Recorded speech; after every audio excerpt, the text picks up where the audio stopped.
Bienvenue à toutes et tous pour cette nouvelle conférence de la MMPCR, Mission métropolitaine de prévention des conduites à risque.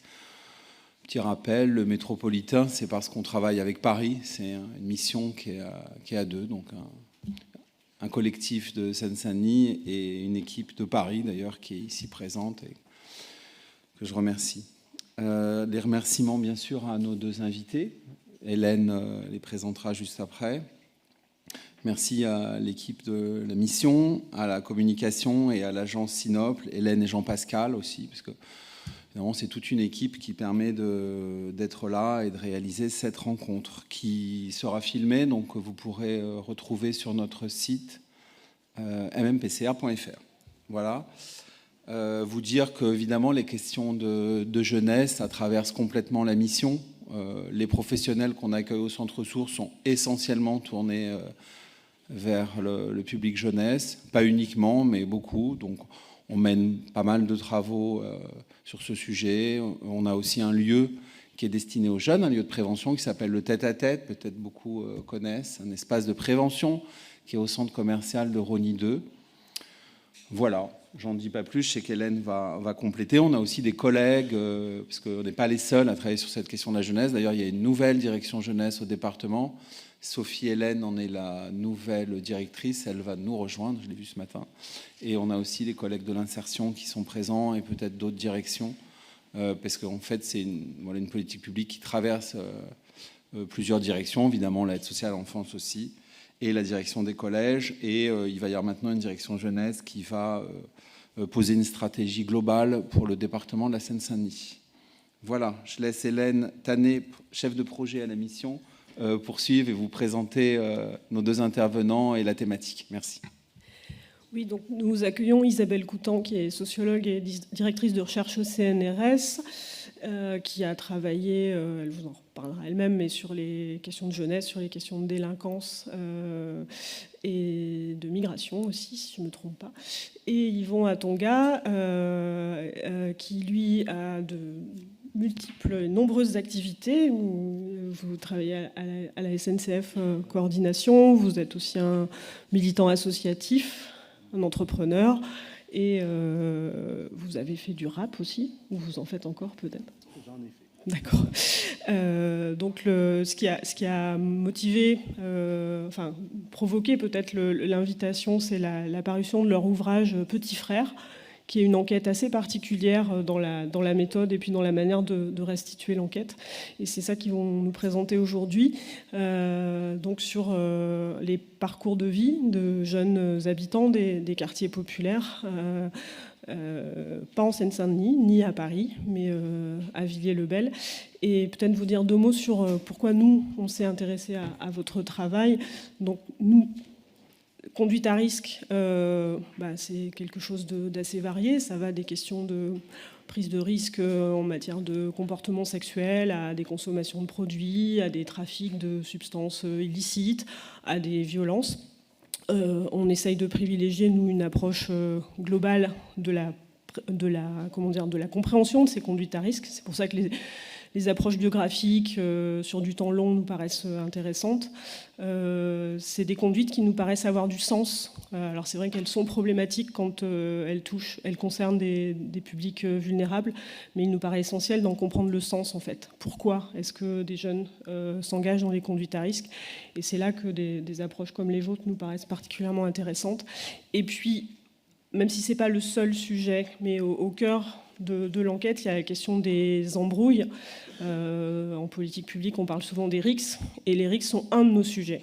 Et ça nous paraissait aussi intéressant, en vous invitant, de pouvoir apporter un éclairage un peu différent des autres, parce que justement, il n'est pas peut-être ciblé sur ce phénomène des RICS, sur ce sujet-là qui nous préoccupe, que ce soit la ville de Paris ou le conseil départemental de la Seine-Saint-Denis, et pour lequel on essaye de réfléchir sur des levées de prévention. Voilà, donc je vous cède la parole. Merci beaucoup de votre invitation. Je vais commencer, enfin on va se répartir la parole comme on se la répartit dans l'ouvrage.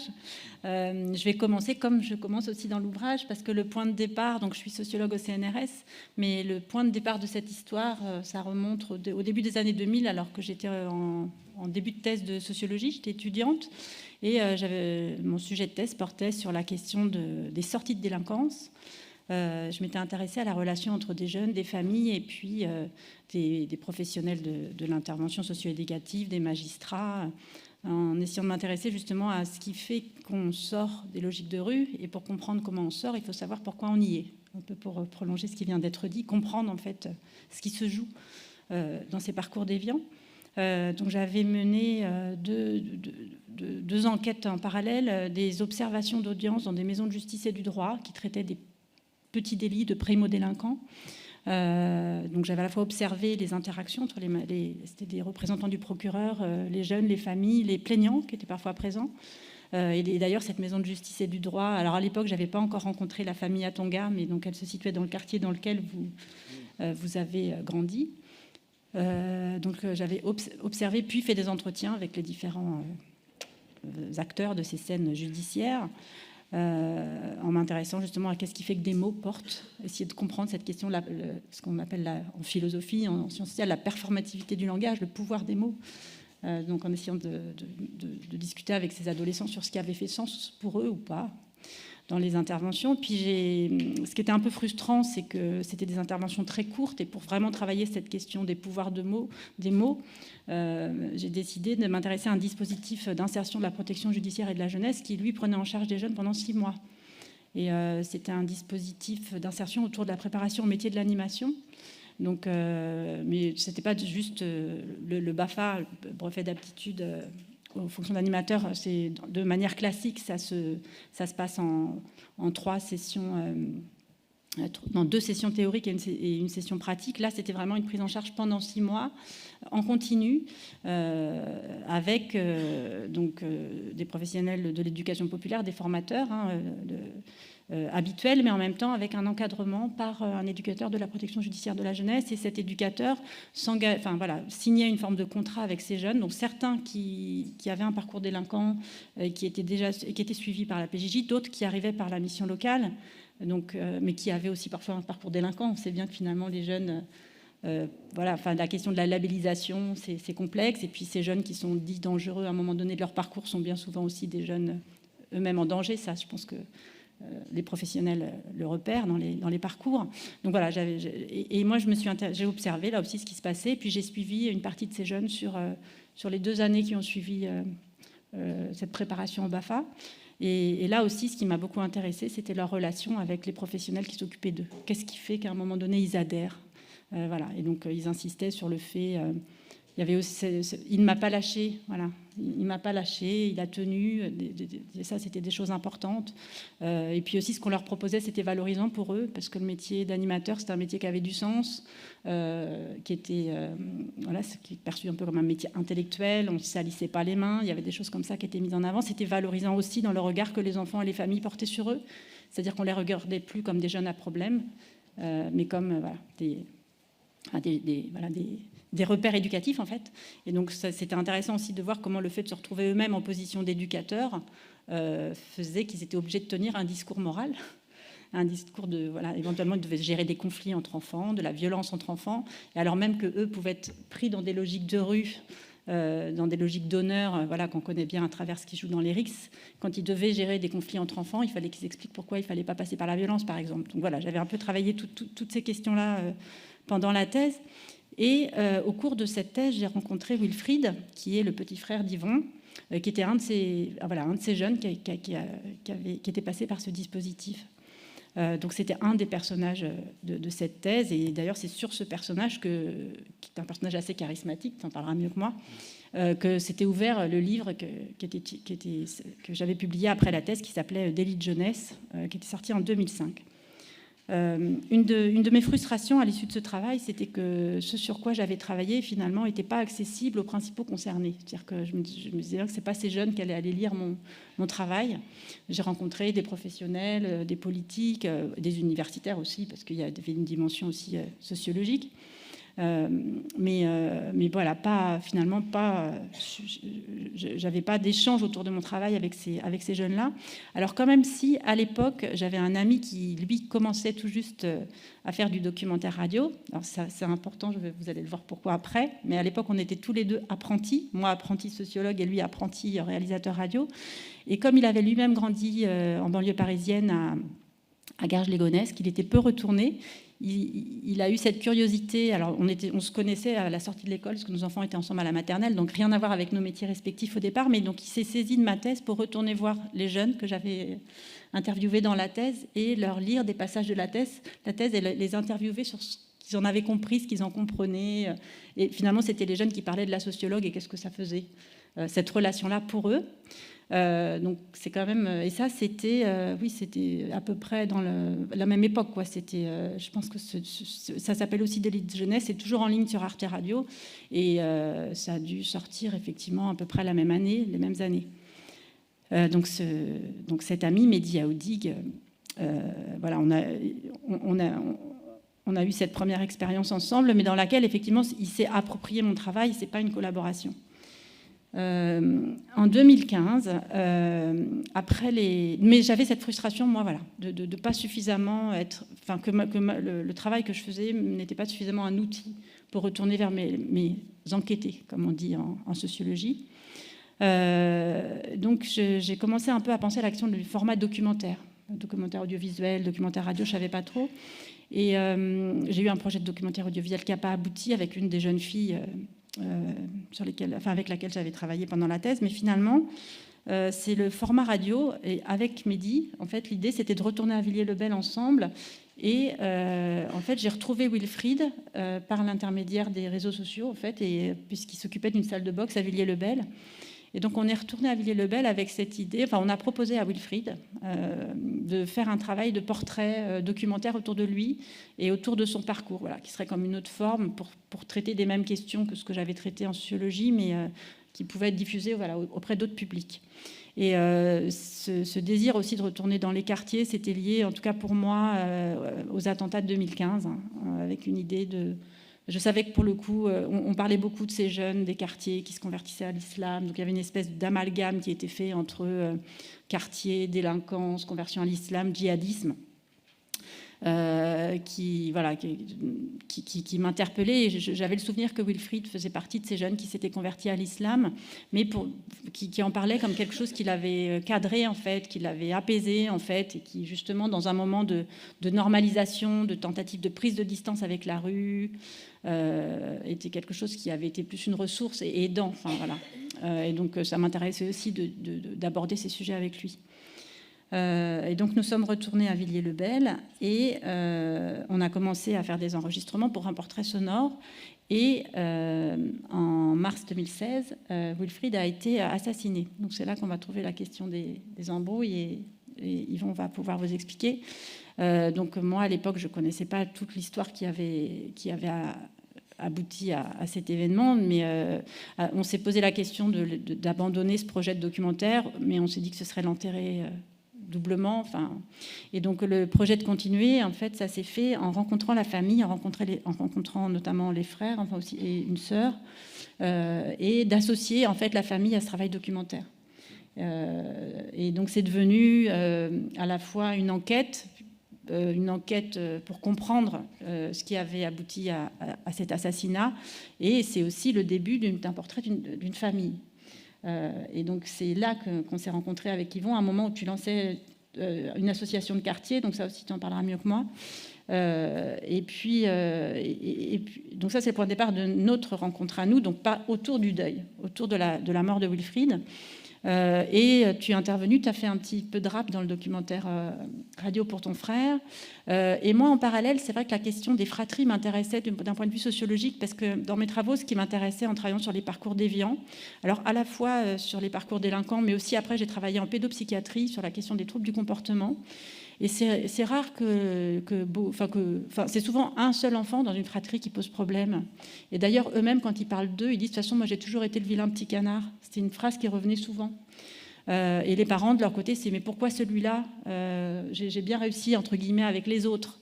Et donc cette question de l'enfant problème, ça croisait des questions théoriques en sociologie sur la question du stigmate et le fait aussi que finalement on devient ce qu'on est désigné et que ça commence peut-être déjà dans la sphère familiale avant même que ce soit dans l'espace social. Et donc cette question de pourquoi l'un et pas l'autre, qu'est-ce qui permet de comprendre jusqu'où la sociologie peut aller? Est-ce que c'est encore une question de sociologie, de savoir pourquoi les destins à conditions socio-économiques identiques divergent? C'était une question qui m'intéressait et d'ailleurs, on avait fait un premier entretien sur cette question-là pour ma recherche. Voilà. Mais ça, c'était autour du documentaire, donc on était encore dans les années 2018. Et après, tu m'as appelé en 2021, mais là, je te laisse raconter. Bonjour à tous. Déjà, je vais me présenter. Je m'appelle Yvon Atonga. J'ai grandi à Villiers-le-Bel, dans le 95. Donc, je suis issu d'une fratrie. En fait, on est d'une famille polygame. Voilà. Donc, mon papa avait deux femmes. Moi, je suis le dernier de la première fratrie. On a grandi dans un F4 à Villiers-le-Bel où on était 14 dans le F4. Voilà, c'est important de planter le décor pour que vous puissiez comprendre d'où on vient et où on en est aujourd'hui. Donc forcément, on était beaucoup à la maison, les frères, les sœurs, les neveux, nièces et les oncles aussi qui venaient ici, qui venaient à la maison et puis ensuite qui repartaient par la suite. Donc forcément, on a grandi dans la rue. On a grandi dans la rue. Moi, je suis le dernier de ma fratrie, qui est ma maman, c'est la première femme, et mon petit frère Wilfried, dont on parle dans le livre Petit frère, est le premier garçon de la deuxième fratrie. Donc entre nous deux, il y a une sœur. Donc voilà, donc Wilfried il a une différence de 2 ans avec moi, donc on grandit comme des jumeaux. On a les mêmes amis, on fait les mêmes bêtises, on traîne en bas du quartier. Voilà, on est à la fois des frères. Moi, je suis le grand frère, mais on est à la fois des frères, mais on est aussi des amis, des potes. Donc voilà, c'est important de comprendre tout ça. Donc on grandit comme ça on grandit comme ça dans la rue, et puis à partir de là, on commence à se créer une famille dans la rue avec des amis qui viennent aussi de l'immigration, et voilà, on commence à vivre dans la rue, à avoir les codes de la rue, etc. Et ce qu'il faut réussir à comprendre, c'est qu'à cette époque-là, les politiques publiques, elles ont changé. Donc nous, on n'avait plus accès, comme mes grands frères, aux maisons de quartier. C'était un peu plus compliqué pour nous. La violence commençait vraiment à arriver dans les quartiers. Tout ce qui est stupéfiant, les armes à feu, etc. Ça commençait à arriver vraiment à notre époque où on avait 14, 15, 16 ans. Et donc voilà, donc ce qui fait que nous, on grandit vraiment avec cette culture de rue, ce qui est un peu différent pour mes grands frères et mes grandes sœurs, parce qu'eux, ils avaient les politiques de la ville étaient différentes. Ils pouvaient faire des sorties, ils pouvaient aller un peu plus à l'extérieur, voir d'autres milieux sociaux, rencontrer d'autres personnes, alors que nous, on grandissait vraiment dans le quartier avec cette culture de rue. Et donc, on grandit comme ça. Donc, nous, en grandissant comme ça, tout ce qu'on a, c'est notre quartier. Donc, nous, on a grandi au Puy-la-Marlière. Donc, il y a plusieurs quartiers à Villiers-le-Bel, mais à Villiers-le-Bel, tout est très sectorisé. Donc, les collèges sont sectorisés, les écoles sont sectorisées, les maisons de quartier sont sectorisées, etc.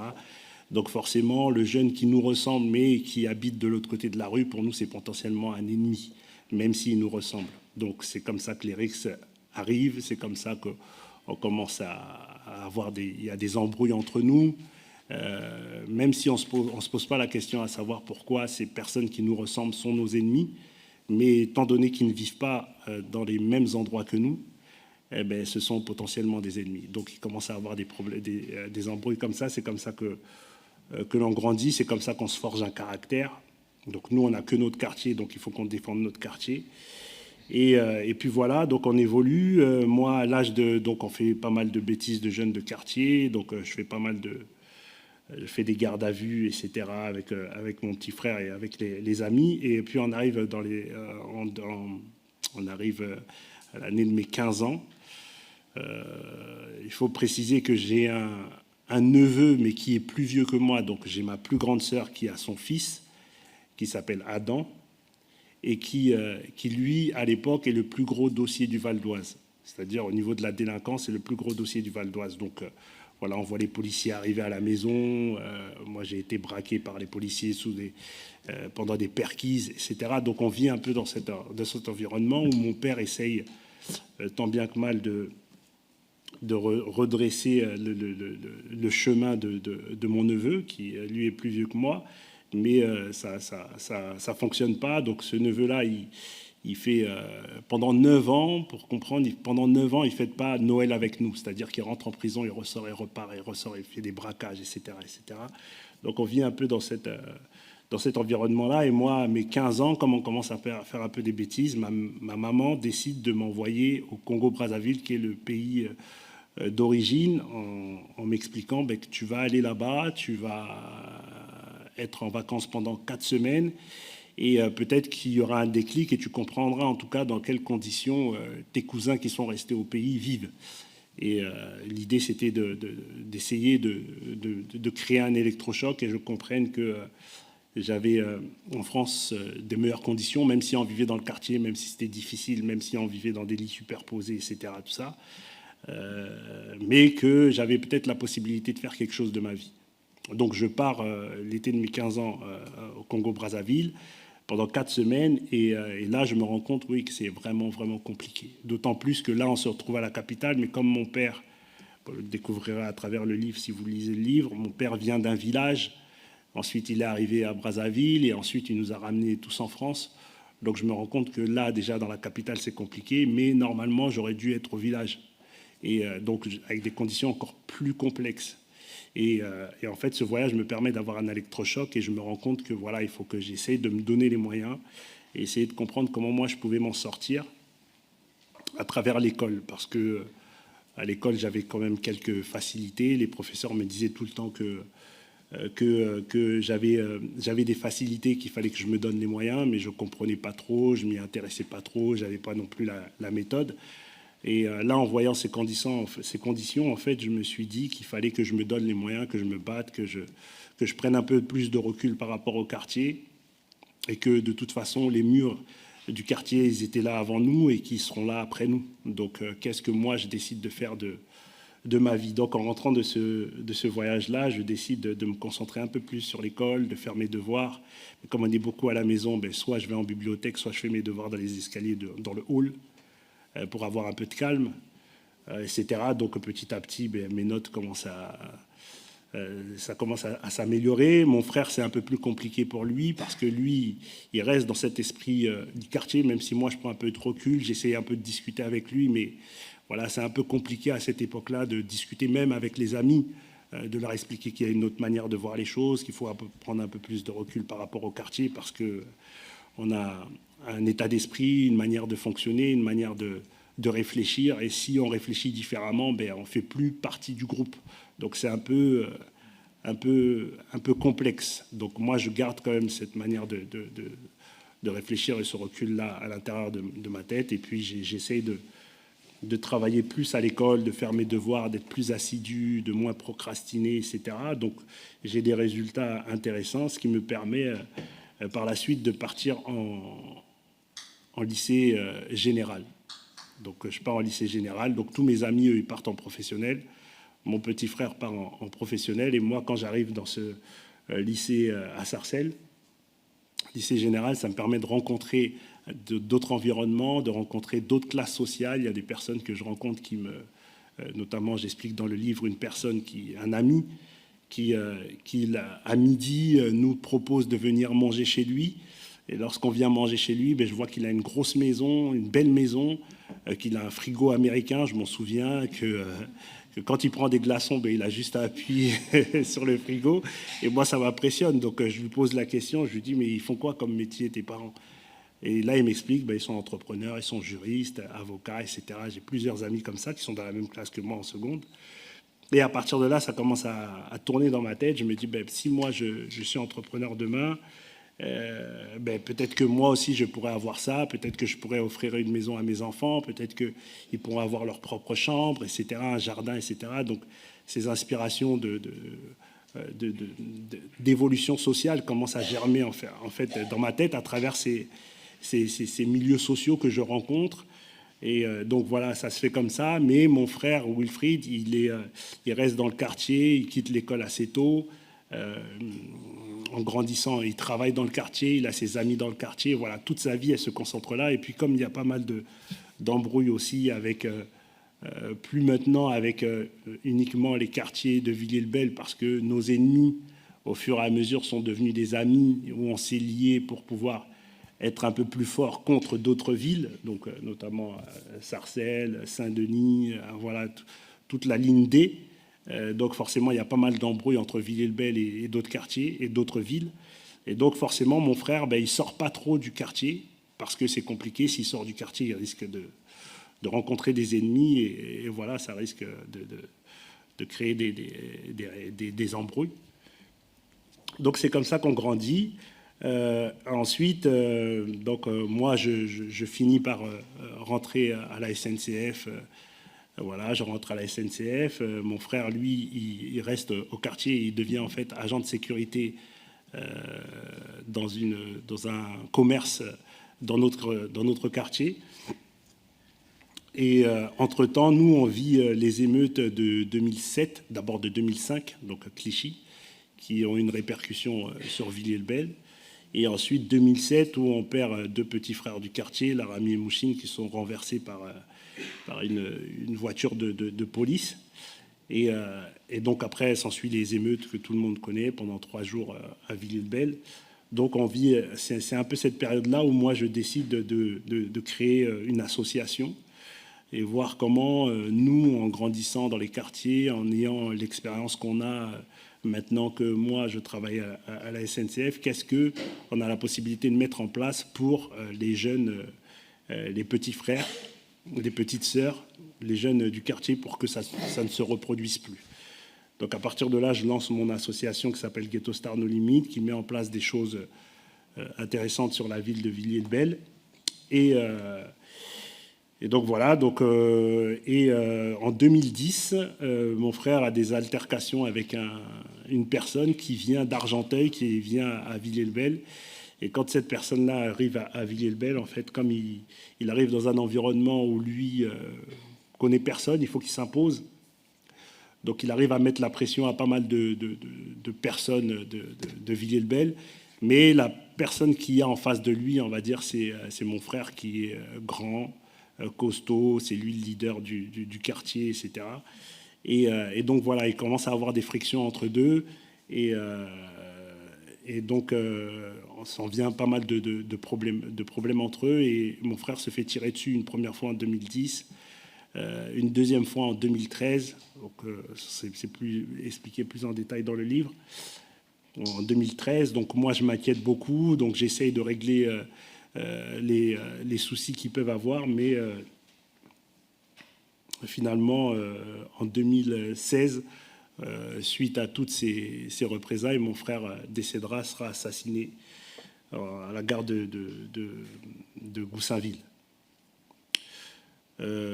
Donc, ce 17 mars 2016, on m'appelle, on me dit, bon, c'est mon neveu, Adam, qui m'appelle et qui me demande, oui, tu es où? Je dis que je suis au travail à Paris. Il me dit, viens vite et tout. Je dis, pourquoi? Il me dit, oui, je pense qu'on a tiré sur Wilfried. Je dis, mais non, c'est pas possible. Parce que ce qu'il faut savoir, c'est qu'en 2015, quand Isabelle reprend contact avec Wilfried, eh bien, Wilfried, il a réussi à sortir du quartier, on va dire ça comme ça, puisqu'en 2015, avec sa femme, Sandrine, ils arrivent à acheter un pavillon dans une ville à côté, donc à Goussainville. Et donc, il commence à faire ses travaux là-bas. Donc là, on est en décembre 2015. Il commence à faire ses travaux. Donc nous, les grands frères, on appelle notre petit frère en lui disant, écoute, si tu as besoin d'un coup de main pour faire tes travaux, pour faire ton déménagement, etc., nous, on est tous contents, puisque voilà, notre petit frère Wilfried a réussi à sortir du quartier en disant ça, enfin, voilà, il va pouvoir s'extirper, laisser le quartier derrière lui. Et donc là, lui, il nous explique que non, je suis le petit frère, mais voilà, là, pour l'instant, j'ai fait quelque chose, j'ai atteint un objectif et j'ai envie de le concrétiser tout seul et montrer que moi aussi, je suis capable de faire des choses bien et des choses positives. Et donc voilà, donc 2015, donc Isabelle reprend contact avec Wilfried. Moi, à ce moment-là, je connais pas Isabelle. Donc, elle reprend contact avec Wilfried, ils commencent leurs entretiens par rapport au documentaire radio. Et donc 3 semaines avant le décès de mon petit frère, il m'appelle et en fait, il avait rencontré encore cette personne-là à Goussainville, à la gare de Goussainville, dans un bar. Donc, ils se sont croisés et ça faisait 3 ans qu'ils ne s'étaient pas revus, puisque la dernière altercation, c'était 2013. Et donc, ils se battent. Donc, mon frère le cogne, il s'enfuit et mon frère m'appelle. Et il me dit oui, j'ai vu l'autre là. Quand on dit l'autre, en fait, ça veut dire que voilà, on ne cite pas le nom parce que c'est une personne qu'on ne respecte pas. Et quand il me dit l'autre, je sais de qui il parle. Et donc il me dit oui, voilà, j'ai vu l'autre là, on s'est battu, je l'ai mis une raclée et tout. Je dis mais c'est pas fini ces histoires-là. Regarde maintenant, t'es. Il me dit non, moi c'est bon, je suis avec Sandrine à Goussainville, on a la maison. Je dis oui, mais écoute, moi je le sens pas trop. Maintenant qu'il sait que t'es dans le coin, fais très attention à toi. Et comme il n'avait pas de voiture. Donc je lui dis, écoute, si tu as besoin d'aller à Villiers-le-Bel et de revenir, appelle-moi, je viens, je te récupère et puis je te fais les allers-retours parce que moi, j'aime pas trop ça. Il me dit, non, mais t'inquiète pas, ça va aller. Une semaine avant le décès de mon frère, il y a un Wilfried de Gonesse, donc qui est une ville à côté de Villiers-le-Bel, qui est un ami à nous, un ancien ennemi, mais qui était devenu ami, qui décède à règlement de compte. Voilà, il se fait tirer dessus. Et donc tout le monde m'appelle, oui, ils ont tiré sur Wilfried, Là, j'appelle mon petit frère, je dis, mais tout le monde me dit qu'on t'a tiré dessus. Il me dit, non, c'est Wilfried de Gonesse, un règlement de compte, il est décédé, etc. Je dis, ah ouais, ok, d'accord. Et donc une semaine après, il y a Donc je dis à mon frère, écoute, fais attention parce que moi, j'aime pas trop ça. C'est des mauvais signes, tu as rencontré l'autre, là, le Wilfried de Gonesse, il décède, on m'appelle, etc. Donc la semaine d'après, c'est mon petit frère, en fait, se rend à l'enterrement de ce Wilfried. Et c'est là où il rencontre, en fait, son meurtrier. Quand il rentre dans le bar tabac, son meurtrier lui tire dessus. Et donc, c'est là qu'il décède. Et donc, voilà. Donc, ensuite, je rencontre Isabelle. Le meurtrier part en cavale. Donc, pour en venir au projet du livre, quand il part en cavale pendant 1 an. Donc, pendant 1 an, forcément, nous, les amis de Wilfried, mes amis, etc., voulaient régler les comptes d'eux-mêmes. Donc c'est moi qui ai pris la responsabilité de leur dire que personne ne bouge. Il y a déjà eu mon petit frère qui est décédé. Donc je ne veux pas que ça s'envenime et on va laisser la justice faire les choses. Donc pendant 1 semaine, on est un peu derrière la police à savoir ce qu'il en est, où il en est le meurtrier, est-ce qu'ils l'ont attrapé ou pas. Pendant 1 semaine, pendant un an, il est en cavale. Ensuite, il finit par être incarcéré. Et donc après, on attend le procès en assises, donc qui se déroulera en novembre 2019 à Cergy-Pontoise. Donc, entre-temps, moi, j'ai monté l'association, donc j'ai rencontré Isabelle, on a fini le documentaire radio. Et donc, en première instance, il prend 18 ans de prison. Donc, notre avocat, qui est aussi un ami de mon grand frère, me dit écoute, c'est très très bien 18 ans de prison parce qu'une histoire de quartier, entre jeunes de quartier, le maximum c'est 12 ans. Donc, je lui dis ok, bon, 18 ans, ok, bon, là on va pouvoir faire notre deuil, etc. Donc, lui, le meurtrier, dit qu'il ne fera pas appel, enfin qu'il va assumer ses responsabilités, etc. Donc, 2 semaines après, on apprend qu'il fait appel. Donc, il faut attendre le procès en appel encore. Donc, il n'est toujours pas jugé, puisque quand il part en appel, donc finalement, la peine de 18 ans, elle est effacée. Il y a un nouveau procès, des nouveaux témoignages, etc., qui vont arriver. Donc, ça, c'est en 2021. Donc, de 2016 à 2021. Donc, en 2021, il y a ce procès en appel. Et donc, j'arrive sur place. Et finalement, ce procès en appel n'aura pas lieu parce que on est à la période de Covid et la directrice d'enquête de Goussainville avait le Covid. Donc, elle n'a pas pu se rendre au procès en appel. Donc, finalement, le procès est ajourné, il est repoussé. Et c'est là, en fait, que notre avocat m'explique qu'il y a peut-être possibilité qu'il fasse une demande de libération. Parce que ça fait maintenant 5 ans qu'il est incarcéré. Et par vice de forme, il a la possibilité d'être libéré. Donc c'est un choc pour moi.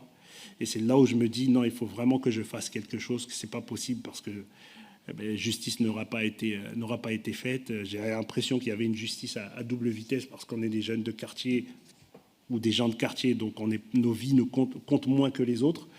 Et c'est là où, en fait, je réfléchis au livre. Donc, j'appelle Isabelle et donc, je propose le projet à Isabelle pour faire ce livre. Pourquoi ? Parce que l'idée, c'était qu'à travers ce livre, moi, je puisse rendre justice à mon frère, que je puisse expliquer les trajectoires, nos trajectoires, ma trajectoire, la trajectoire de mon petit frère, qui est quasiment jumeau avec moi, et qu'on essaye de comprendre qu'est-ce qui a fait que moi, j'ai pu prendre une direction et que lui, ça lui a fait défaut, que lui, il a toujours été attiré par la rue, pour que ce livre-là puisse être étudié par les plus jeunes et qu'ils puissent comprendre, puissent s'imprégner de nos parcours et qu'ils puissent faire le bon choix pour leur vie, et qu'à travers ce livre, je me dise que mon frère ne soit pas mort pour rien, et qu'à travers notre expérience de vie, que ça puisse apporter à des plus jeunes. Donc c'est là où je prends contact avec Isabelle, donc je laisse la partie du livre. Donc oui, il m'a appelé directement tu étais sur le lieu de l'appel en fait. Hein. Et moi sur le moment, en fait j'ai assez vite dit oui. C'était un moment où il y avait aussi beaucoup de rixes entre adolescents. Enfin, les médias parlaient beaucoup, il y avait beaucoup de très jeunes, 14 ans, il y en a eu plusieurs, des garçons, des filles, qui sont décédés à cette période-là. Et donc cette idée de faire quelque chose, voilà, tu avais déjà ce projet-là, de le faire à la fois pour ton frère, pour aussi pour lui rendre justice, comme tu dis, parce que c'était compliqué de tenir par rapport on t'en voulait certains dans le quartier, ou dans ta famille, du fait que tu t'es dit pas de vengeance, on fait confiance à la justice. Donc il y avait cet enjeu-là de faire justice d'une autre manière, et puis il y avait cet enjeu de pour les petits frères de maintenant. Donc je trouvais ça intéressant comme projet. Et puis voilà, cette question effectivement des parcours, théoriquement, sociologie, c'est intéressant. Donc moi, parce que je le fais dans le cadre de mon travail, je suis fonctionnaire, donc il fallait quand même que c'est du sens par rapport à mon métier, qui est un métier de chercheuse. Donc je voyais comment c'était possible. Mais par contre, j'avais aucune idée de comment on allait faire ça, parce que c'était un livre ensemble que tu voulais faire. Tu voulais pas que je raconte votre histoire. Tu voulais qu'on écrive un livre ensemble, votre histoire et mon analyse. C'est ce que tu m'as demandé. Donc, on a d'abord fait des entretiens. On a dû faire 12 entretiens avant l'été 2021, justement. Voilà, quasi 3-4 heures hebdomadaires. C'était un peu comme je me demandais un peu quelle était ma fonction dans ce moment-là. C'était un peu thérapeutique d'une certaine manière pour toi. Donc voilà, on a fait 12 entretiens de 3-4 heures. Et puis après, je me suis dit qu'il fallait prendre un petit temps. J'ai pris l'été pour réfléchir. J'ai tout transcrit. Et puis après l'été, je t'ai dit que quand même, pour pouvoir vraiment, moi, faire une analyse sociologique dans laquelle je me sente à l'aise du point de vue de ma discipline, je trouvais ça intéressant de pouvoir aussi rencontrer les autres membres de la fratrie, certains que je connaissais déjà. On a réfléchi ensemble à comment donner le contexte, ce qu'on appelle aussi, nous, en sociologie, pour que je puisse travailler sur la socialisation familiale, la socialisation par les pairs, par le quartier, donc essayer de voir un peu aussi des amis, comprendre aussi le rôle de la socialisation conjugale, donc en intégrant les deux femmes. Et puis autour d'enjeux de transmission. En fait, l'idée, c'était de comprendre quelles étaient les facettes, les tiennes, évidemment, mais aussi, Wilfried, j'en connaissais déjà des choses, mais je voulais qu'il ait une vraie place dans le livre, même s'il n'était plus là pour témoigner. Et donc, le faire exister aussi à travers les regards des autres. Donc, il y a aussi vos filles, donc qui vous êtes, qui il était comme père. C'était un peu tout travaillé à partir d'éclairages multiples pour vous donner à chacun une épaisseur sociologique qui permette ensuite, moi, de fournir des éléments d'interprétation, des points de bifurcation, en fait, des éléments d'explication des différences de parcours. Donc, du coup, l'année suivante, effectivement, j'ai été rencontrée. Alors, soit les gens sont venus dans mon bureau au campus Condorcet à Aubervilliers, soit je suis allée les voir chez eux ou dans le quartier. Et j'ai fait des entretiens assez classiques, mais assez classiques au sens où j'ai travaillé sur des trajectoires, en même temps pas classiques au sens où la spécificité de ce projet, c'est qu'il n'est pas anonyme. Puisque ça a été une question que je t'ai posée. J'ai dit, est-ce que tu écris en ton nom, ou je t'avais suggéré d'écrire avec ton nom d'artiste, qui est Macroix, pour protéger ta famille d'une certaine manière. Mais ça, tu voulais pas. Tu voulais vraiment l'écrire avec ton nom de famille. Et donc, moi, je suis allée rencontrer tout le monde en expliquant que je pouvais pas, que c'était pas anonyme, en fait, que leurs paroles ne seraient pas anonymes, qu'ils s'exposaient publiquement à travers ce travail. Donc, du coup, je me suis évidemment engagée à retourner montrer à chacun ce que j'avais écrit à partir de leurs paroles. Mais les seuls qui ont lu l'intégralité du manuscrit avant publication, c'est toi et la femme de Wilfried. Les autres n'ont lu que ce qui les concerne. Et puis aussi, comme c'était une démarche vraiment de coécriture, je me suis dit que c'était intéressant que pour chacune des personnes que j'ai rencontrées, ce soit un travail de collaboration aussi. C'est-à-dire de leur dire, en fait, moi, ce qui m'intéresse, c'est de réfléchir avec vous sur ce que c'est que d'avoir grandi à Villiers-le-Bel dans les années 70, 80, 90. Enfin, voilà, qu'on réfléchisse ensemble à ce que c'est ce que ça représente comme expérience sociale.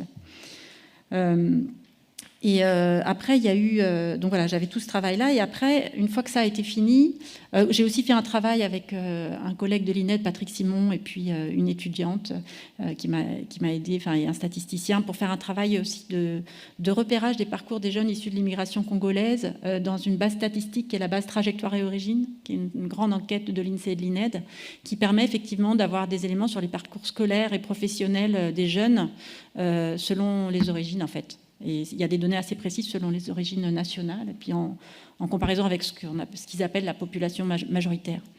Donc il y a aussi un petit travail statistique qui est en annexe, dans lequel on essaye de repérer les trajectoires, enfin de situer les trajectoires d'Yvon et de Wilfried par rapport aux possibles statistiques et aux probables statistiques, en fait. Donc ça, c'est un autre côté de l'enquête. Mais une fois que tout ça a été terminé, l'enjeu, c'était, bon, maintenant, on écrit ça ensemble, on va le signer ensemble, et comment on fait un livre à deux réellement? Parce que je ne voulais pas simplement écrire moi. Enfin, c'était une question, est-ce qu'il fallait l'écrire par exemple à la troisième personne ou pas? Est-ce qu'il fallait que je reprenne les mots d'Yvon mais que je les réécrive dans une forme plus académique? Enfin, voilà. Et finalement, l'idée qu'on a eue, enfin, c'est une proposition que je t'ai faite sur deux premiers chapitres, et tu as tout de suite validé, toi, où en fait, ça alterne des chapitres d'Isabelle et des chapitres d'Yvon. Et les chapitres d'Yvon, c'est vraiment sa parole qui est simplement transcrite, en fait. Par moments, c'est vraiment des blocs. Par moments, c'est du montage, comme on ferait du montage documentaire, pour le coup. Du coup, j'ai enlevé mes questions. Mais ce sont vraiment ces mots, ces phrases. Et donc, il y a deux jeux, en fait. Mes chapitres, c'est moi, sociologue, qui écris. Et tes chapitres, c'est toi qui parles, en fait. Et on avance dans le récit à travers ces deux voies. Et puis, tu m'as dit aussi, je t'avais donné... un ouvrage de sociologie pour te montrer un peu une forme possible, et ça t'avait pas plu parce que tu trouvais que c'était trop froid, donc je te laisserai expliquer ce que ça, voilà un peu ton sentiment. Mais tu m'as dit, moi je veux qu'il y ait des émotions. Donc j'avais ça aussi dans mon cahier des charges, il faut qu'il y ait des émotions, je trouvais ça intéressant. Et de toute façon ça s'y prêtait puisqu'il y avait beaucoup d'émotions dans les entretiens que j'ai faits, puisque c'était autour d'un deuil. Donc il suffisait aussi simplement de laisser place dans l'écriture à ce qui s'était passé au moment de l'enquête, dans les rencontres avec les uns et les autres, quoi. Donc voilà, puis j'ai aussi une amie scénariste que j'avais déjà sollicitée pour mon ouvrage précédent, voilà, qui m'a un peu aidée à faire des choix sur comment terminer les chapitres pour qu'on ait envie, qu'on attende le suivant et terminer effectivement les chapitres sur des dimensions assez chargées émotionnellement, justement. Donc voilà, c'était très nouveau. Enfin voilà, c'est des choses que j'ai un petit peu travaillé progressivement au fur et à mesure de mes livres, mais voilà, c'est une forme qui était en tout cas inédite pour moi, et je pense un peu inédite en sciences sociales, qui est liée effectivement à cette collaboration particulière. Donc on a vraiment réfléchi ensemble, déjà oui, sur l'enquête elle-même, parce qu'on a choisi ensemble qui était important pour l'enquête, et puis on a décidé ensemble de cette forme-là. Et peut-être que voilà, je te laisse compléter. Ouais. D'accord, oui. Donc on a réflechi à la forme parce que pour moi c'était important. Enfin, Isabelle m'avait quand même donné un livre de sociologie pour que je puisse lire ce livre-là et essayer de comprendre qu'est-ce que je voulais et qu'est-ce que je ne voulais pas. Bon, j'ai trouvé le livre un peu froid et je pense que là on va rentrer un peu dans des explications un peu plus importantes. Moi, en tant que jeune ayant grandi dans les quartiers, et vous, les professionnels, je pense que là, c'est important. Pourquoi je trouvais ça froid? Parce que nous, quand on grandit dans les quartiers, on a l'impression que c'est toujours les médias qui nous rencontrent, qui nous racontent, qui regardent qui on est et qui font leurs propres conclusions. Et pour moi, pour nous, on ayant grandi dans les quartiers, une sociologue, donc Isabelle, c'est une personne qui vient faire une analyse. Et dans ce livre-là, je trouvais ça très froid parce que le sociologue qui a fait le bouquin, c'était une analyse qu'il faisait et j'avais l'impression qu'il était en train de disséquer une bête étrange et que derrière, il faisait ses propres conclusions. Et moi, je ne voulais pas du tout ça dans le livre. Je voulais qu'il y ait une émotion, qu'il y ait une histoire et qu'on explique vraiment ce que nous, on ressent et comment nous, on voit les choses. Parce que l'idée, ce n'est pas qu'on nous traduise, mais que nous, on explique qui on est, qu'est-ce qu'on vit pour que derrière, ça puisse parler soit à des professionnels comme vous, qui êtes en lien avec les jeunes, ou que ça puisse parler directement aux jeunes qui puissent s'imprégner de ce livre-là et de nos histoires. Donc c'est un peu comme ça qu'on est parti dans cette forme un peu inédite d'écrire le livre. Et je voulais absolument qu'on puisse assumer le livre. Donc j'ai embarqué toute ma famille avec moi dans ce livre-là, les amis aussi.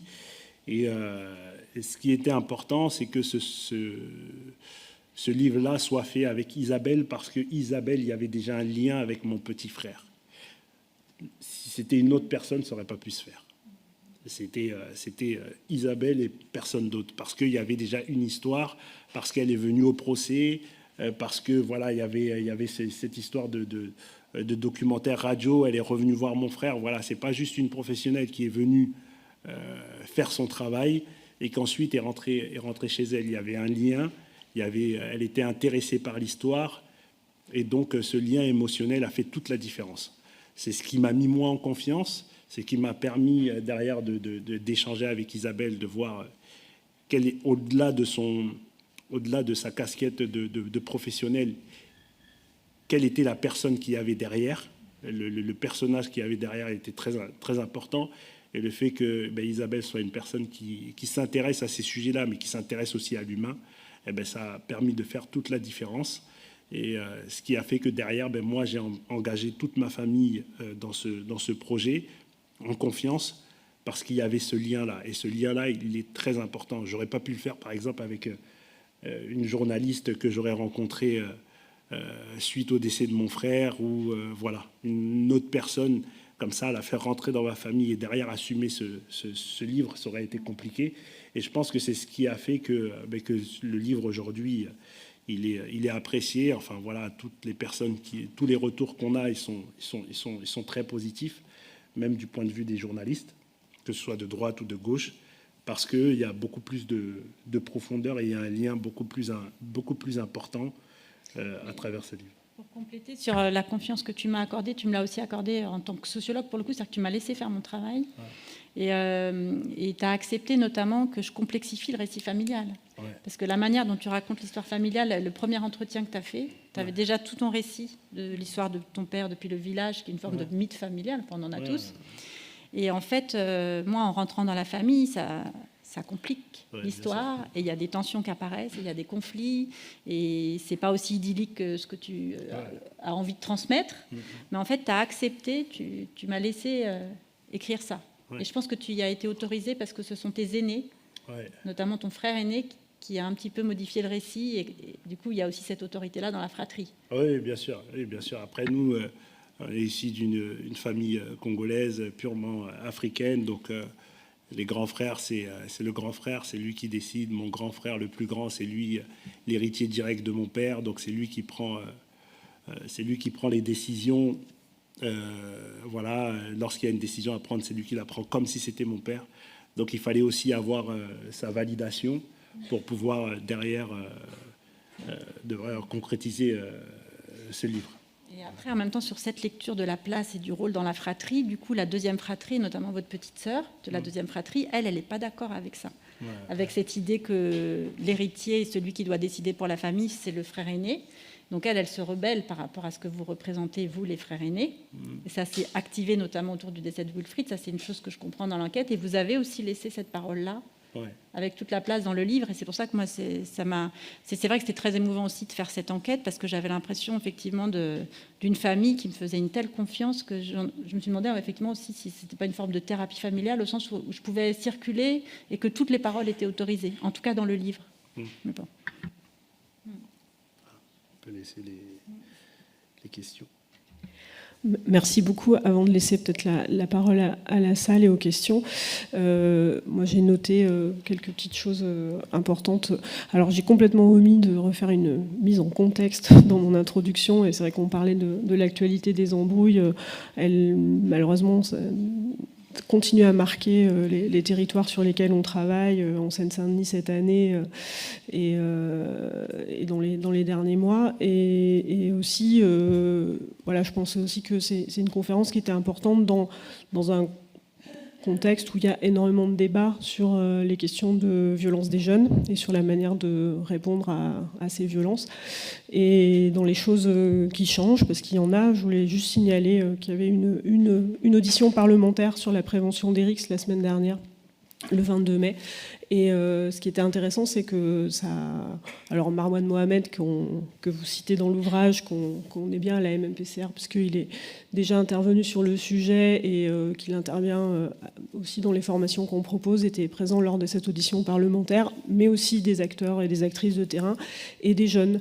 Et cette question de la place de ce qu'on appelle les pairs, elle est très importante. Elle est très importante dans l'histoire. C'est un des points que moi j'ai retenu en lisant le livre, qui montre en fait que quand les politiques publiques changent, on ne va pas polémiquer sur le sujet, mais effectivement, quand les politiques publiques changent et qu'il y a moins d'adultes présents dans le quartier, ou en tout cas plus du tout dans les mêmes postures, la question de la mobilisation des habitants, elle devient aussi un levier, elle devient aussi finalement encore plus nécessaire qu'avant. Moi j'ai retenu ça, j'ai retenu aussi quelque chose d'assez fort autour des mobilités, c'est-à-dire la question des mobilités en lien avec les cercles sociaux finalement qu'on a la possibilité de fréquenter. C'est-à-dire qu'à la fois, s'il y a des embrouilles, vous l'avez bien dit, ça limite la mobilité, puisqu'on est en danger. Mais finalement, plus la mobilité est limitée, plus on est enfermé dans le quartier. Plus on est enfermé dans le quartier, plus il y a une espèce d'attachement... et finalement les repères, le repère du quartier est de plus en plus important et du coup il y a une espèce de cercle, de spirale qui se. Donc ça, je trouve que pour essayer de réfléchir à des leviers de prévention, c'est quelque chose qui me paraît important. Et puis on voit dans les histoires la place de l'école, ou plus exactement du projet scolaire. C'est-à-dire que moi j'ai retenu beaucoup de choses autour de l'orientation scolaire. Vous en parlez, Isabelle, sur à un moment donné quand on propose des métiers dans le champ de l'animation, qui sont des métiers qui peuvent amener à se décaler, à se décentrer, à changer de posture, à changer de rôle. C'est important. Et puis l'impact que peuvent avoir sur des trajectoires de jeunesse des orientations subies, en fait, qui ne correspondent pas au goût, aux souhaits des gens, qui est quelque chose d'assez fort dans le livre. Et puis je retiendrai, puis après je vous laisse la parole, encore une fois, le temps long, c'est-à-dire que là il y a à la fois la complexité des points de vue, parce que c'est toute la fratrie quasiment toute la fratrie qui participe, et ça inscrit les choses aussi sur du temps long. C'est-à-dire qu'il y a plusieurs générations en fait. Les frères et sœurs, ils représentent plusieurs générations, et on voit aussi un quartier évoluer. On en parlait un peu avant que ça commence, c'est-à-dire que cette question aussi de la transformation des quartiers, qui ne sont pas les mêmes dans les années 80 ou dans les années 90 ou aujourd'hui. Évidemment, alors, on n'est pas, quand on fait de la prévention, on n'a pas la main sur ces déterminants-là, mais en tout cas, je pense qu'on est obligé d'y réfléchir et de les prendre en compte dans notre analyse. Voilà, on va peut-être plutôt passer à des questions.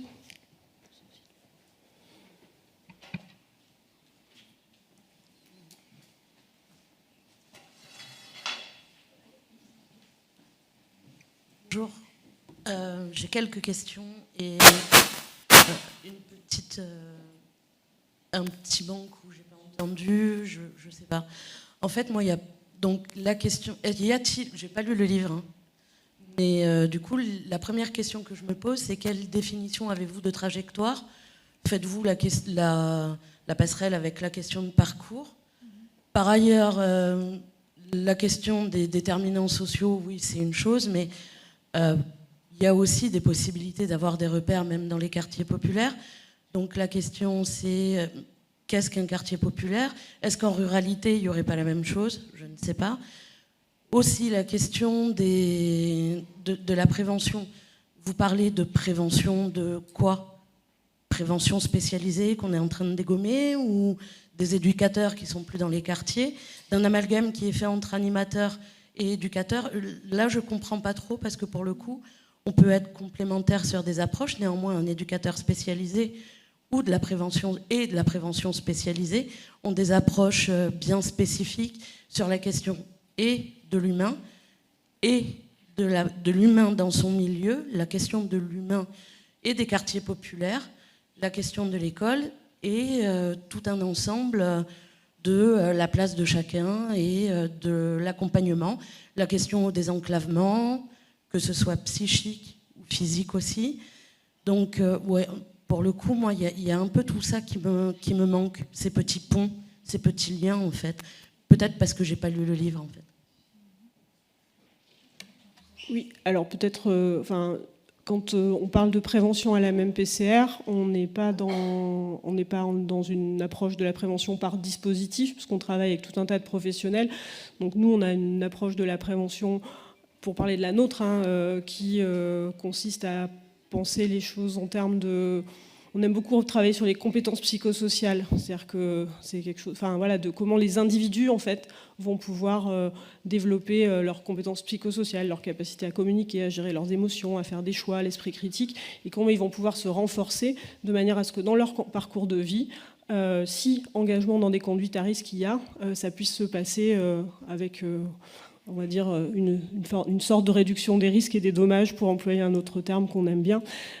J'espère qu'on ne vous a pas donné l'impression, dans la présentation, qu'il n'y avait pas de ressources dans les quartiers, parce que quand on lit le livre, on voit toutes les ressources qu'il peut y avoir dans les quartiers. Je crois que c'était pas... peut-être qu'on a, dans la présentation, beaucoup trop insisté sur les déterminants, loin de nous, en tout cas, à la MMPCR, l'idée de dire qu'il n'y avait pas de ressources dans les quartiers. Et sur effectivement l'évolution des politiques, et on en a un petit peu parlé dans la présentation, le fait que ça devient, c'est peut-être plus compliqué qu'avant de travailler aujourd'hui auprès des jeunes. Mais je vais laisser la parole à nos deux intervenants. Sur la question, oui, trajectoire, parcours, c'est vrai que moi je suis plus familière du concept de trajectoire. J'ai été formée plus à la sociologie autour un peu de l'école, autour de Pierre Bourdieu. C'était plus ce concept-là qui est utilisé, mais j'ai des collègues qui utilisent plutôt la notion de parcours, d'autres qui travaillent plus sur la notion de biographie. La notion de parcours, moi je suis moins à l'aise parce qu'aussi elle est beaucoup mobilisée dans les politiques publiques, aussi comme un concept de politique publique. Mais j'ai rien contre, mais je suis pas sûre d'être suffisamment au fait des enjeux de ces concepts-là. Moi, la notion de trajectoire, elle me sert à reconstituer des phases et d'essayer de repérer des points de bifurcation, sur des facteurs assez classiques autour des enjeux de parcours scolaire, de parcours professionnel, mais aussi dans la trajectoire, il y a des éléments de trajectoire familiale. C'est une manière un peu qui me guide moi dans la manière de mener mes entretiens sociologiques, en fait, en ayant en tête un peu différentes thématiques que j'inscris un peu dans la durée. Mais voilà, je ne défendrai pas forcément à toute force non plus ce concept-là. Et ensuite, sur la question des... Je ne sais pas si j'ai forcément bien compris la question sur les déterminants. Sur la question de qu'est-ce qu'un quartier populaire, effectivement, c'est une question intéressante. Et la question du rural, des territoires ruraux, c'est intéressant. Je pense qu'il y a des spécificités selon les territoires et selon les territoires populaires, mais probablement, en tout cas, là aussi, ce que l'histoire et la sociologie montrent depuis longtemps sur les particularités des milieux populaires dans le rapport au territoire, c'est un attachement très fort au territoire local. Et c'est un attachement très fort qui est un élément de la culture populaire, mais ce n'est pas qu'un élément de culture. C'est à partir du moment où on a peu de ressources, parce que socialement on est dans des positions très dominées, au travail, et on a moins de capital économique, on a potentiellement moins de capital scolaire. Donc du coup, ce que représente comme ressource le territoire est d'autant plus important.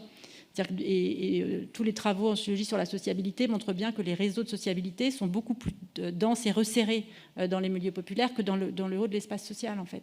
Donc il y a un rapport très particulier au quartier ou au territoire dans les quartiers populaires, que ce soit des quartiers urbains et ruraux pour le coup. Après, ce qu'ils vont raconter tout à l'heure autour de la culture de rue, il y a sur les logiques quand même d'honneur, de violence.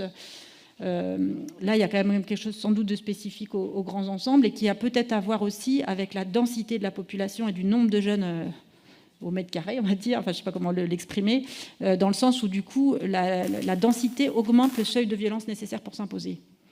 Donc là, il y a quelque chose de particulier de ce point de vue-là. Donc moi, je vais répondre par rapport au parcours, par rapport à ce que moi j'ai vécu. et par rapport à ce que moi je constate aujourd'hui, que j'ai pu travailler aussi avec Isabelle et comprendre un peu le sens de la sociologie. Je pense qu'il faut voir les choses de deux manières. De la manière macro, donc par rapport aux analyses, effectivement, les quartiers populaires et tout ce qui s'y passe, etc. Mais il faut aller aussi il faut aussi avoir une analyse micro. Elle est très, très importante. Parce que moi, en fait, ce qui m'a permis, moi, de m'en sortir, malgré le point de départ et ce qui m'a permis d'en arriver là où je suis, c'est vraiment les rencontres que j'ai pu faire. Le questionnement que j'ai eu perpétuellement et le fait que je me dise que je refuse le destin qu'on me dicte. Voilà, c'est ce qui m'a toujours guidé et ce qui a fait que quand j'ai rencontré des personnes, notamment quand je suis rentré à la SNCF, voilà, étant donné que il y a eu une enquête de moralité qui a été faite sur ma personne, mais comme j'avais fait des gardes à vue, etc., j'ai risqué de ne pas être assermenté. Et derrière, j'ai rencontré un syndicaliste qui, lui, m'a conseillé de faire un courrier au préfet. Et en expliquant mon histoire au préfet, je suis tombé sur un préfet qui était compréhensif et qui a compris mon histoire et qui m'a donné cette chance. Parce que s'il refusait de me donner cette chance d'assermentation, je revenais au quartier. Et si je revenais au quartier, je me disais, voilà, moi, j'ai pas d'autre possibilité parce que j'ai fait ça quand j'étais jeune, parce que j'ai grandi dans le quartier, je ne savais pas comment la vie se passait. Et j'ai grandi dans un environnement où voilà, il fallait que j'existe. Et derrière, j'ai pas le droit à une deuxième chance. Donc moi, c'est ces rencontres-là. Il y a plusieurs rencontres qui se sont faites dans ma vie, le voyage au Congo-Brazzaville, etc. Mais je pense que c'est important. Les rencontres, elles sont très importantes et le rôle des éducateurs, des politiques publiques, etc., je pense que c'est aussi important et surtout le rôle ce qu'on appelle les grands frères ou les grandes sœurs du quartier, de derrière pouvoir partager leur expérience aux plus jeunes parce qu'ils sont passés par les mêmes problématiques, donc ils sont même à même de pouvoir discuter avec eux, de pouvoir les conseiller, de pouvoir les guider. Moi, dans les années 2000, j'ai été aide-éducateur. C'était mon premier travail après la fac. J'ai été aide-éducateur, donc c'est un peu surveillant dans un collège à Villiers-le-Bel, mais qui n'était pas le collège où moi j'ai grandi, c'était le collège, on va dire, de mes anciens ennemis. Et là, je suis tombé sur leurs petits frères, qui étaient devenus mes amis, donc j'étais comme leur grand frère. Et toute cette génération que j'ai eue, et notamment le député Carlos Bilongo, qui est le député maintenant de notre circonscription, que j'ai accompagné sur sa campagne électorale il y a 2 ans, je l'avais comme jeune dans ce collège. Toute cette génération, en fait, j'ai pu, moi, leur donner des conseils à ce moment-là. Et aujourd'hui, je vois les répercussions positives qu'il y a sur ces jeunes-là, qui me remercient quand je les croise dans un centre, dans des magasins ou quand via les réseaux sociaux. Ils me remercient parce que derrière, j'ai pu leur donner des conseils et leur permettre de faire les bons choix pour eux. Donc je pense que c'est important, les rencontres, elles sont importantes, la partie humaine, elle est très importante et qu'il faut voir les choses, oui, à travers des graphiques, mais pas seulement, et à travers la politique publique, elle est importante parce que c'est ce qui permet de donner les moyens pour derrière des professionnels puissent bosser avec les jeunes, mais c'est surtout les personnes du terrain, le lien qu'ils ont avec ces jeunes-là qui font toute la différence. C'est qu'à travers quand on va s'intéresser à un jeune, je vais prendre l'exemple, voilà, Isabelle, qui fait son enquête en 2001, c'est ça, avec Wilfried, qui fait son enquête avec mon petit frère. Derrière, quand elle vient le revoir en 2015, je sais que ça a un impact sur lui parce que c'est pas juste une personne qui est venue faire un travail et qui est partie et qui a disparu. Elle revient vers lui, elle rediscute avec lui, elle essaie, voilà, donc ça le valorise, ça lui permet d'exister. Et nous, en grandissant dans le quartier, ce qu'on a besoin, c'est d'exister et de comprendre qu'il n'y a pas de plafond de verre, qu'on peut, si on se donne les moyens, on peut y arriver, etc. Mais ça passe par des politiques publiques et ça passe aussi par des professionnels qui nous donnent ce message. Voilà. Une autre question. Bonjour William, médiateur social à la ville de Montreuil. J'ai deux questions. La première, c'est de nous reparler un peu de votre séjour en Afrique, de ce que ça a pu vous apporter et en quoi cela a été structurant pour vous. Et si ça a été structurant, est-ce qu'il est possible d'importer ce qui vous a aidé? D'accord, ok. Deuxième question, c'est concernant les enfants stigmates, enfants problèmes.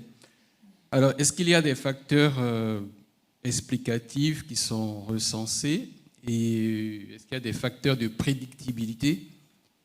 Si oui, est-ce que vous avez quelques exemples de mesures pour faire face ou accompagner? Merci.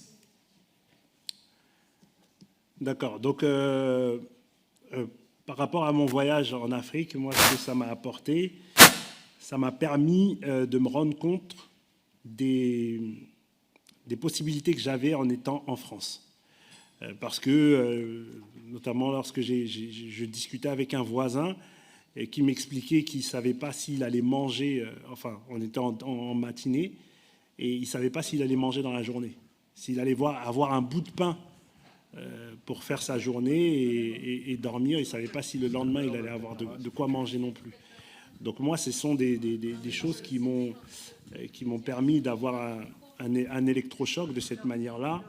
Et en même temps, ça m'a permis aussi de comprendre quel était le projet d'ascension sociale de mon père, en quittant son village, en allant jusqu'à la capitale et ensuite en allant jusqu'en France.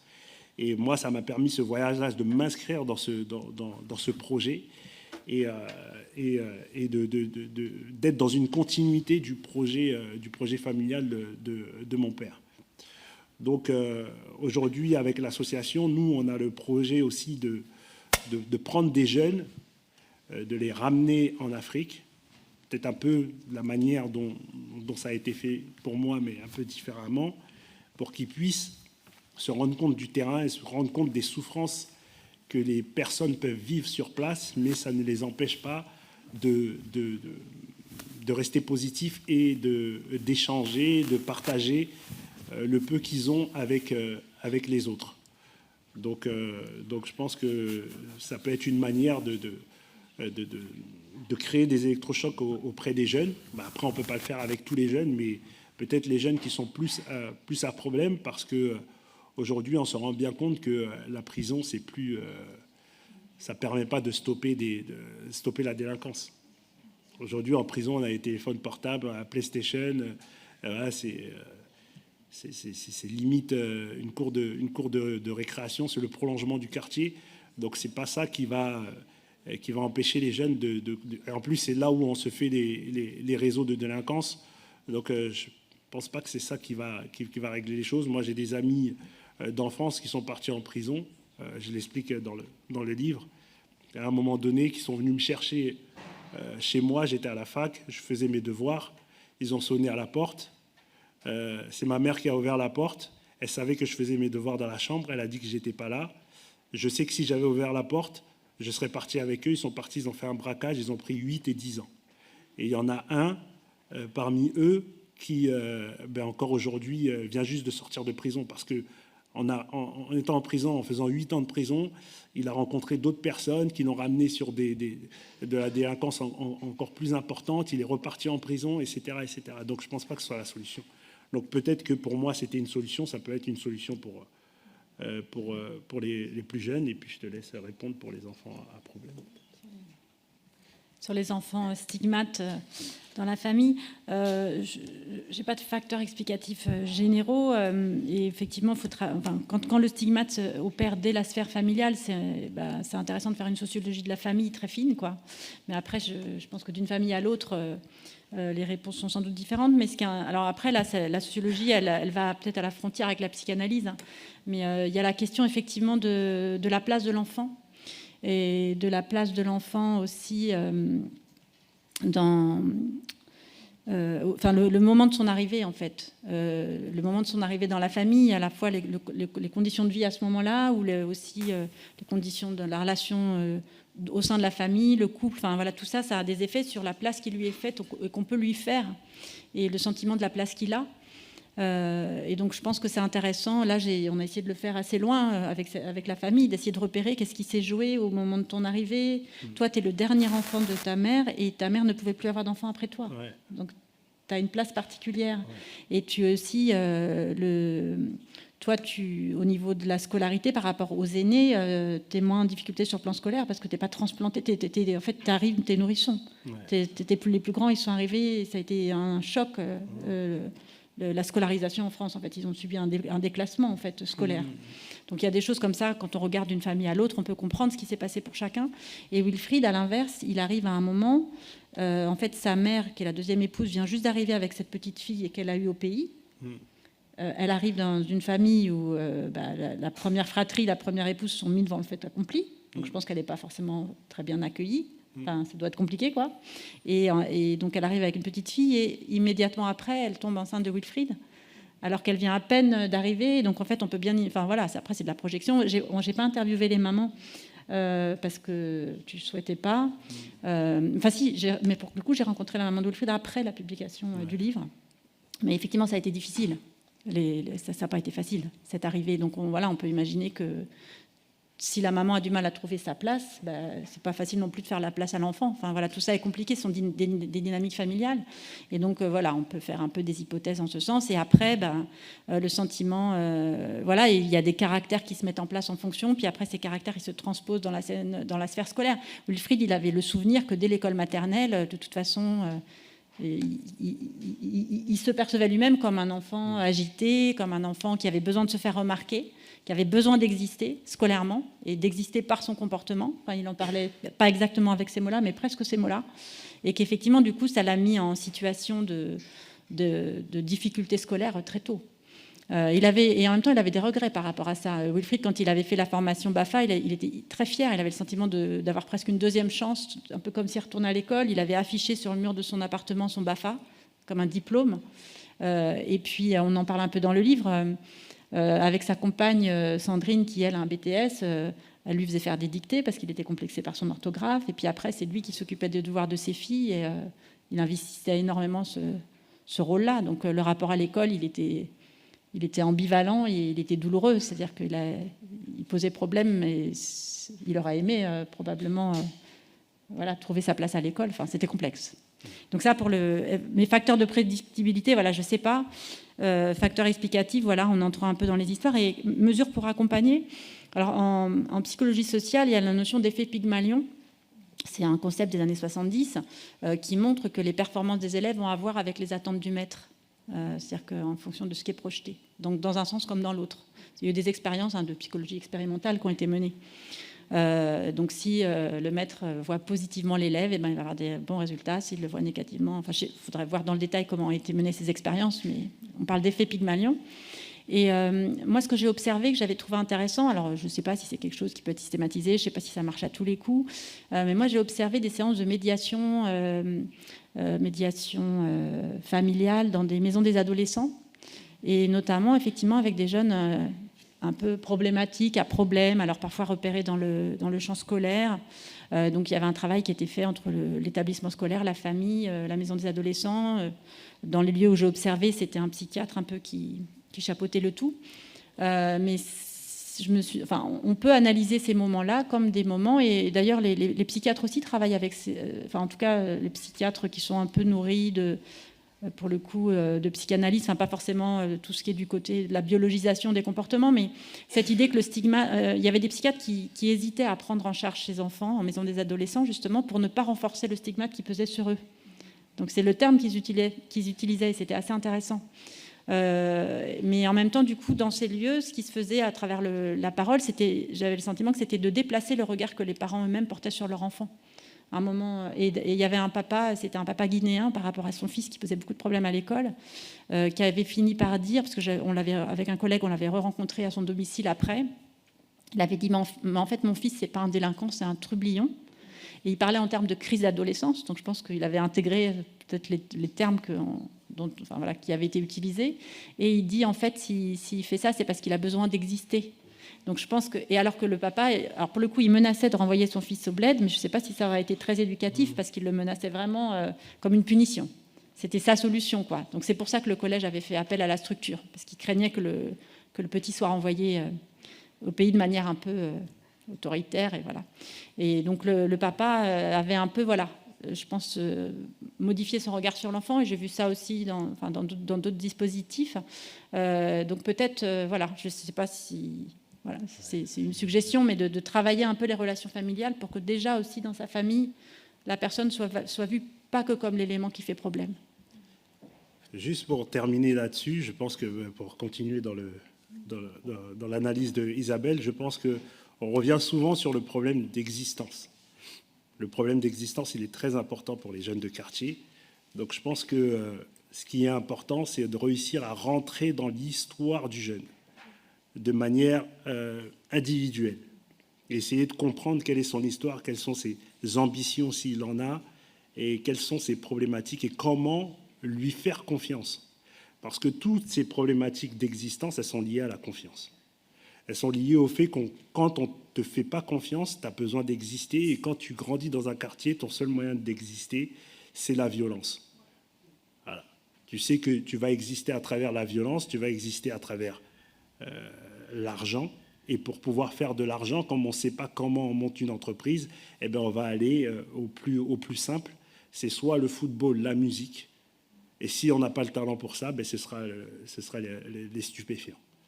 Parce que c'est le modèle qu'on a. Et en fait, il faut réussir à ouvrir les perspectives du jeune en lui expliquant qu'on lui fait confiance, qu'il a la possibilité lui aussi d'écrire son histoire de manière différente et qu'on puisse lui donner les outils pour. Je pense que le travail doit se faire vraiment en profondeur et pas uniquement sur des solutions qui sont posées comme des pansements. Parce que ça ne fonctionne pas, on le voit bien depuis plusieurs années, hein. Ça ne fonctionne pas. Alors que lorsqu'on rentre à l'intérieur, là, ça peut fonctionner. Et sur une intervention qu'on avait fait en sociologie avec Isabelle, j'ai discuté avec un prof de socio qui m'expliquait qu'il avait réussi à déceler quelque chose que moi, je n'avais pas vu. C'est le lien de confiance qu'il y a entre ma mère et moi qui m'a permis, moi, d'aller le plus loin possible. Parce que ma mère m'a toujours dit, mon fils, je te fais confiance, vas-y. Tu veux faire ça, vas-y. Fais attention, mais vas-y. Et bien, c'est ce qui m'a permis, moi, toujours d'aller un peu plus loin, etc., que ce soit dans l'école ou soit dans tout ce que je mets, les investissements que je fais, etc. Parce que j'ai eu ce lien de confiance, j'ai toujours eu cette confiance-là. Mais mon frère, ça a été différent avec sa maman. Le lien était complètement différent. Donc lui, il devait exister, mais d'une autre manière. Il ne pouvait pas exister à travers les yeux de sa mère. Moi, j'avais comme quelque chose à prouver à ma mère. Donc automatiquement, ça me mettait dans d'autres conditions.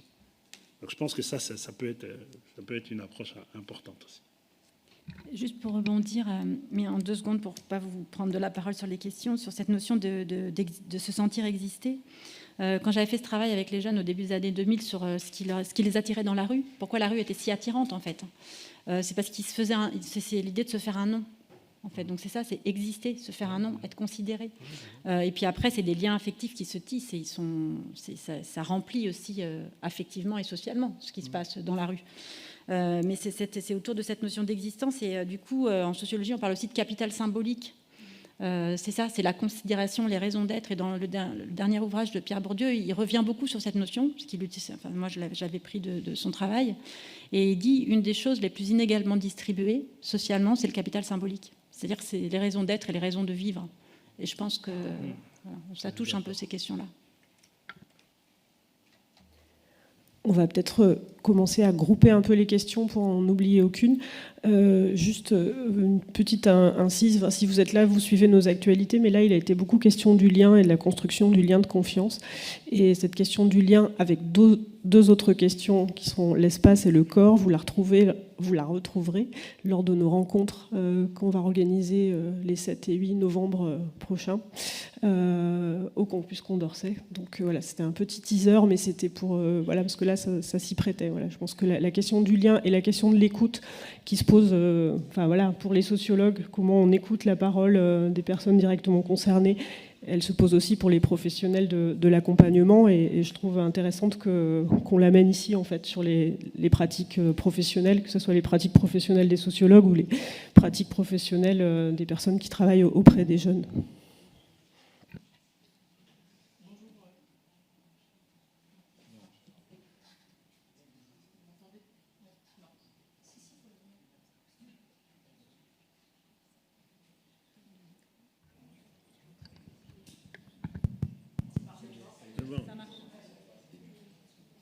Si on groupe les questions.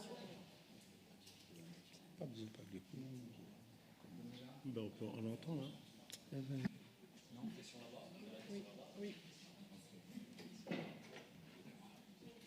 Oui, bonjour. Éducative dans un collège en REP, avec la question des risques. Merci. Plus fort. Bien en face du micro, peut-être. Ah, c'est bon? Oui. Merci déjà pour votre témoignage. Moi, j'avais une question donc, pour la sociologue, pour Isabelle, par rapport à ce que j'ai entendu des rencontres. Comment vous aviez, si vous aviez développé et intégré la question de l'agentivité, parce que j'ai vraiment entendu dans le discours de Yvon tous les ressorts, les rencontres, ce que ça lui avait apporté. Donc, est-ce que vous avez développé ces choses-là pour en faire justement des leviers opérationnels?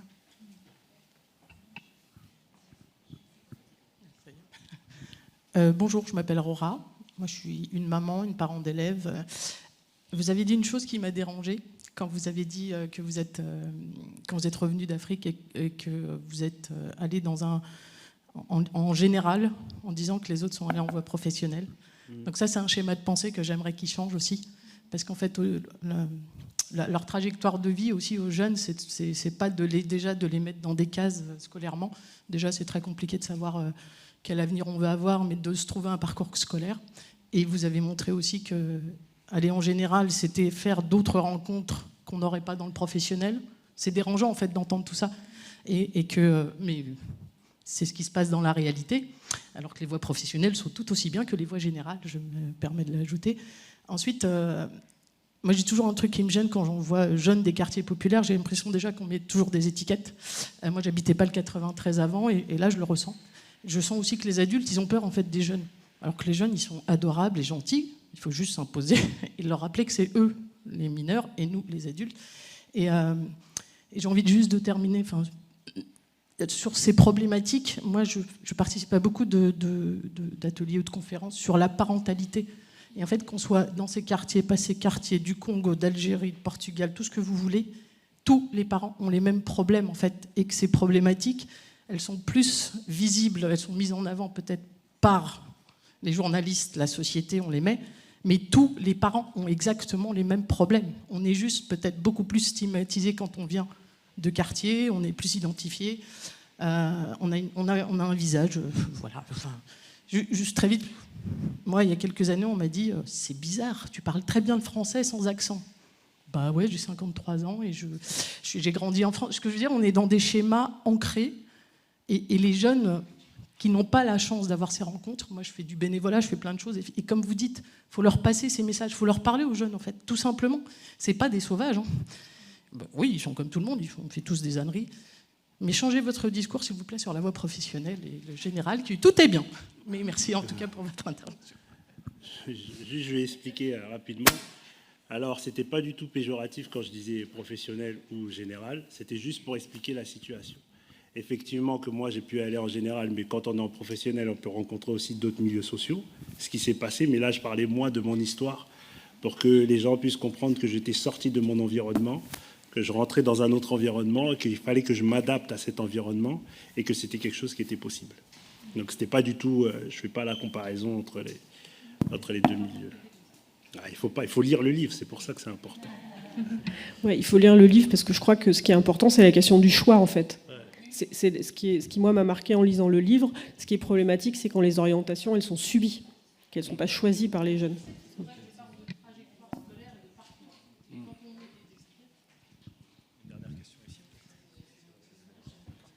Oui, bonjour. Donc, je suis médiateur social à Villetaneuse. Donc j'ai une question pour M. Atonga. Pourriez-vous nous parler de la jeunesse de votre association et quel est son rôle? Je vais déjà répondre. Je vais répondre sur l'agentivité peut-être. Oui, effectivement, en sociologie, c'est une notion qui est utilisée voilà, dans certains courants, agentivité, justement par contraste avec la notion de déterminisme, en fait. Hein, c'est de voir la place de jeu, les marges de jeu. Je ne l'utilise pas dans le livre, je ne l'utilise pas trop, mais enfin, ça me parle, enfin, je vois bien de quoi il est question. Et effectivement, l'idée qu'il y a des marges de jeu et que, voilà, qu'est-ce qui infléchit les parcours, ça m'intéresse et ça a à voir avec ce que vous dites sur l'agentivité. Après, dans le livre lui-même, de toute façon, il y a peu de concepts. Il y a une postface qui est une analyse, effectivement, des trajectoires où là c'est mon analyse qui est assez courte, je crois c'est à peu près 10 pages, 15 pages maximum, et le livre lui-même en fait il est guidé par mon œil de sociologue, le récit est guidé par mon œil de sociologue, en tout cas dans mes chapitres. J'utilise un peu aussi la notion de socialisation familiale, socialisation conjugale, il y a quelques, mais il y a très peu de concepts. C'est un récit aussi de mon parcours dans cette famille et dans ce quartier, où c'est un peu des portraits de tout cet environnement qui permet de comprendre qui sont Wilfried et Yvon, on va dire. Donc c'est armé par mon regard de sociologue, mais en fait, ce n'est pas un texte de sociologie classique et il y a très peu de théorie, à part dans la postface. Donc pour revenir à votre question par rapport à l'association, donc c'est une association que j'ai créée avec un ami. Le nom de l'association, c'est Ghetto Star No Limit. Donc dans le nom, on peut Ghetto Star No Limit. Dans le nom de l'association, on peut comprendre l'état d'esprit. Donc à la base, l'association, on l'a créée, mais après, donc il y avait ces émeutes. Il y avait pas mal de rixes aussi à Villiers-le-Bel et puis dans d'autres quartiers. Et nous, étant jeunes parents, on s'est posé la question à savoir qu'est-ce que nous, on mettait en place pour nos enfants, pour nos petits frères, pour nos petites sœurs du quartier, maintenant que nous, on avait un métier et qu'on avait pu plus ou moins sortir du quartier, parce que c'est assez facile de critiquer les politiques, oui, tout n'est pas fait correctement, mais qu'est-ce que nous, en tant que personnes civiles, on met en place? Et donc, on avait décidé de créer des événements festifs à Villiers-le-Bel. Donc, l'idée, c'était de créer des événements où on allait nous appeler tous les grands des différents quartiers, puisque maintenant, c'était des ennemis, mais c'est devenu des amis. Donc, de les appeler pour qu'eux, ils viennent à cet événement-là et qu'à cet événement, on puisse faire un barbecue, avoir de la musique, des jeux pour enfants, mais organisés par nous. Et pour que en fait, ces grands du quartier, qui sont maintenant des parents, puissent ramener les jeunes et que tous les jeunes puissent passer un moment ensemble pour que derrière, qu'il n'y ait plus ces rivalités. Donc ça, c'était le premier volet, ce qu'on a réussi à faire, ce qu'on a réussi à mettre en place à Villiers-le-Bel, donc ça a très bien fonctionné. Et dans un deuxième temps, maintenant, l'objectif de l'association, c'est à travers le livre, Petit Frère, de faire en sorte que ce livre puisse être, que les profs puissent se saisir de ce livre-là et que derrière ils puissent travailler avec ce livre, avec les jeunes, avec leurs élèves, pour que derrière ils puissent s'imprégner de nos trajectoires et qu'ils puissent faire les meilleurs choix pour eux. Et donc là, ce qu'on est en train de mettre en place avec le livre et avec la ville de Villiers-le-Bel, c'est une grosse conférence qu'on va faire au mois de novembre, dans une grande salle qui prend à peu près 400 à 500 personnes. Donc on a travaillé avec la ville de Villiers-le-Bel, on travaille avec le service jeunesse, on travaille avec le service éducation, pour que ce soit un projet scolaire. Donc les jeunes de 3e et de 4e viendront à cette conférence, où Isabelle sera présente. Il y aura aussi Mehdi, qui est aussi le réalisateur du documentaire Radio Arte sur mon petit frère Wilfried. Donc l'idée, c'est de pouvoir passer ce documentaire-là à tous ces jeunes en même temps, de pouvoir ensuite parler du livre, que les professeurs, s'ils ont travaillé avant sur le livre, que les jeunes puissent savoir de quoi on parle. Donc comme ça, on va pouvoir échanger. Mais surtout, ce qui est important pour moi, c'est de pouvoir faire intervenir une figure de référence. Et cette figure de référence, c'est une personne à travers le livre, voilà, j'ai pu ouvrir pas mal de portes. Et j'ai rencontré une personne qui vient, lui, du 91, qui est grand patron aujourd'hui. Sa boîte, c'est une des 100 plus grandes start-up en France. On s'est rencontrés, je lui ai parlé du projet. C'est un ami qui nous a mis en relation. il a acheté le livre, il a apprécié et il a envie d'intervenir, il a envie de redonner en fait. Mais lui, il ne sait pas trop comment faire parce qu'aujourd'hui, ben voilà, il a réussi à sortir du quartier, il a une belle entreprise, il a 600 personnes sous ses ordres, mais il souhaiterait redonner. J'ai rencontré pas mal de personnes comme ça qui viennent des quartiers et qui ont fait leur chemin, mais qui souhaitent redonner, mais qui ne savent pas comment faire.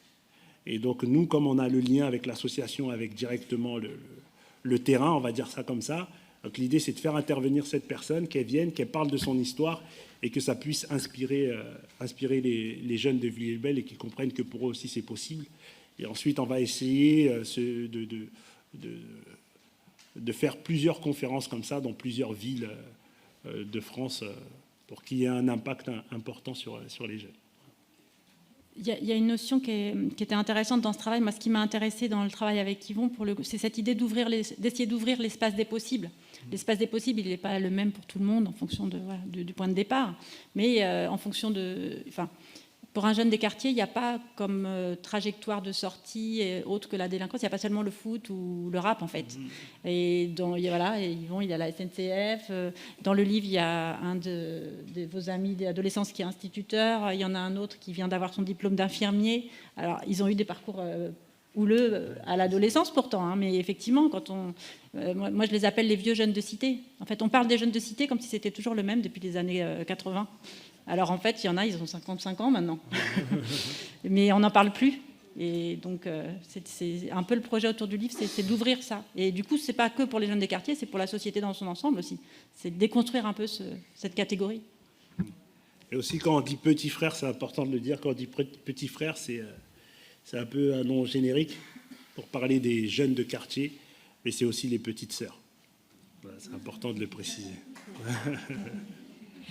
Il y a un terme, pour revenir sur une des premières questions qui était peut-être une vision un peu trop sombre qu'on aurait donnée, il y a un terme que vous avez employé, Yvon, et qui apparaît dans le livre, c'est le terme redonner. Et dans l'idée de redonner au quartier, c'est-à-dire que le quartier apporte aussi, et c'est très présent dans le livre, tout ce que ça apporte, les difficultés rencontrées sur les trajectoires certainement, mais tout ce que ça vous apporte et comment ça, vous et aussi votre frère et vos frères et sœurs, comment ça structure et ça donne des choses pour la suite. Après, il faut effectivement des catalyseurs, des rencontres, des opportunités, mais je trouve que c'est intéressant aussi de voir ce lien au quartier dans la complexité. C'est-à-dire qu'à la fois, il y a cet attachement faute de suffisamment autre chose, et en même temps, il y a un attachement au quartier et une loyauté qui dit bien aussi toutes les ressources qu'on y trouve, quoi. Oui, bien sûr. Enfin, moi, quand on me pose la question sur le quartier, moi, vraiment, ce que ça m'a apporté, c'est vraiment de ne pas avoir peur de l'adversité. C'est-à-dire que ça permet de forger un mental, à dire, à toute épreuve. Moi, vraiment, c'est ce que je retiens de positif dans le quartier, parce qu'on vit dans la difficulté, on n'a pas d'autre moyen que s'en sortir. On vient d'en bas, donc on peut aller que vers le haut, on ne peut pas descendre plus bas. Donc je pense que c'est cet élément qui est important, et je le compare souvent maintenant à mes enfants, à moi, qui sont dans d'autres conditions, mais qui ne peuvent pas avoir ce mental-là. Et je le vois au quotidien avec eux, parce que quand ils ont besoin d'une PlayStation, ils ont la PlayStation, ils ont besoin d'une paire de baskets, ils ont la paire de baskets le lendemain. Mais les conditions dans lesquelles ils vivent aujourd'hui leur permettent de voir d'autres choses. J'ai ma fille qui est aujourd'hui en Thaïlande, parce qu'elle fait du commerce international, etc. Elle vit pendant 2 mois en Thaïlande dans une entreprise, etc. C'est une expérience extraordinaire pour elle. Voilà, ça lui permet ça aujourd'hui. Mais ce que je trouve dommage, c'est que ça ne leur donne pas cette envie de... Enfin, voilà, c'est cette niaque qui leur permettrait d'aller encore plus haut. Moi, c'est ce que je ressens avec mes enfants, en tout cas. Il y a les liens de solidarité aussi. Oui, les liens de solidarité aussi, c'est très important dans le quartier. Et quand vous parlez de votre jeunesse, il y a beaucoup de joie aussi. Hein. Ah oui. Enfin, il y a une nostalgie de ce que vous avez vécu adolescent, même en passant l'été entier au quartier. Ouais. À la fois, vous vous ennuyez et en même temps, vous rigolez beaucoup. Ouais, c'est ça. Du coup, on prend une toute dernière série de questions. Ouais. Bonjour, je me permets de me présenter. Je m'appelle Suzy, je suis directrice d'un réseau d'éducateurs spécialisés. Avant toute chose, je voulais vous dire merci. trajectoire de vie m'a fait écho à mon existence aussi. Parce que j'ai grandi effectivement en banlieue, à Sevran. J'ai connu effectivement la disparition de Grand, de la cité. L'histoire du retour au pays. Est-ce que c'est possible d'associer et d'analyser la décision de votre papa comme la notion de rite initiatique? C'est-à-dire que vous êtes parti, vous étiez un enfant, ambulant, en faisant plein de bêtises, et vous êtes revenu, vous étiez un homme. Ouais. Est-ce que inconsciemment ou consciemment, il a eu justement cette envie, alors peut-être parce que je suis une enfant de la diaspora et que c'est quelque chose que inconsciemment on a pu évoquer dans ma famille, est-ce que par rapport à votre papa, c'était l'une des idées ou une notion, quelque chose qui serait possible en tout cas?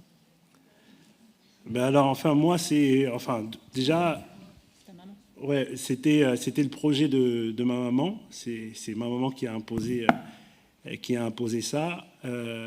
Après, c'est vrai que notre papa, il nous a toujours parlé de nos origines, toujours parlé du pays, en expliquant que c'était notre base, qu'il fallait pas oublier notre base, qu'il fallait revenir souvent.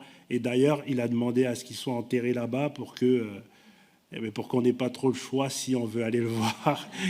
Il faut prendre un billet d'avion et aller le voir. Et ce qui, lui, déjà, dans sa vision des choses, c'était que ses petits-enfants, un jour, ils voudront se recueillir sur sa tombe et qu'ils n'auront pas d'autre choix que de venir dans son pays d'origine pour aller le voir. Et il avait demandé à être enterré dans la capitale parce que le village, ça allait être un peu trop loin pour ses petits-enfants. Et bien, il a réussi son pari. Donc, moi, c'était une volonté de ma maman, mais ça a eu cet impact positif sur moi. C'est vrai que je suis parti en étant un jeune défiant de la banlieue et que je suis revenu comme un homme qui avait des perspectives d'avenir et envie de construire quelque chose. Isabelle, le mot de la fin, presque. Je sais pas, enfin, des questions. En tout cas, vraiment, merci beaucoup pour votre projet à deux mains, à deux têtes, et toute une famille derrière. Et ça fait écho avec beaucoup d'expériences partagées en Seine-Saint-Denis, à Paris. Alors,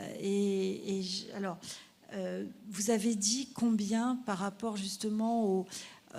on dit les tuteurs de résilience, enfin ces personnes que vous avez rencontrées et qui étaient prêts à vous apporter quelque chose et vous les avez vus et vous vous en êtes saisis, quoi. Ouais. Alors c'est vrai qu'il y en a d'autres qui, le même chemin, ils s'en saisissent pas.